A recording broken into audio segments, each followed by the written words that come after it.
These exams were thought to be impossible to get better than a C on without one, and my teacher gave PMS 30-minute mini detentions to those who forgot them on test days as a staunch reminder of this. Naturally, I assumed the worst, as the unit in question dealt heavily with forces on objects along inclines, and that meant performing trigonometric functions on obscure angle measures. My teacher, of course, expected us to have our answers in decimal form to receive any points, accurate to 3 or so decimal places, as what could easily be a death knell for any careless student.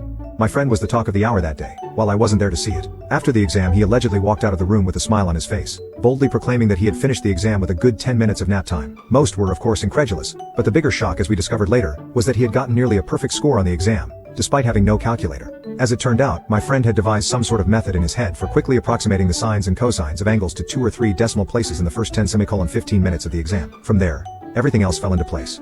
I'm positive he had to have devised it in the heat of the moment, as opposed to having learned it from somewhere else, as he's absolutely averse to studying or learning of any form, and I'm certain we've never learned any such shortcuts or tricks of the sort on how to do so.